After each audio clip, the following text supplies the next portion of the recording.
পেঁয়াজগুলো দিয়ে দিলাম। পেঁয়াজগুলো নেড়ে চেড়ে নিচ্ছি একটু নরম হয়ে আসা অবধি। হলুদ দিয়ে দিচ্ছি, মরিচ দিচ্ছি, গুঁড়ো মরিচ, লবণ দিয়ে দিলাম, রসুন গুঁড়ো, এবার দিচ্ছি ধনে গুঁড়ো এবং নাড়াচাড়া করছি। সামান্য একটু পানি দিয়ে দিলাম। এবার মশলাটা কষিয়ে নিচ্ছি। মশলা কষানো হয়ে গেছে, এবার টমেটো দিয়ে দিচ্ছি। আপনারা স্যামন ফিশ কিভাবে রান্না করেন জানাতে পারেন। টমেটোটা এখন অনেকটাই নরম হয়ে গেছে, এবার মাছ দিয়ে কষিয়ে নেব।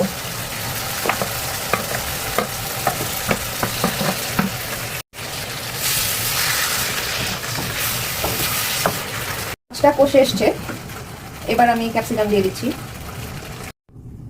তরকারিটা আমি একটু ঝোল ঝোল খাবো, এই জন্য এখন পানি দিয়ে দিচ্ছি আমি।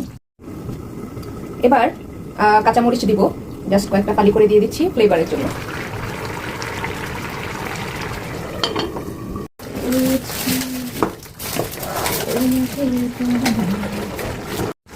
রান্নাটা একদম কমপ্লিট, এখন নামিয়ে ফেলবো।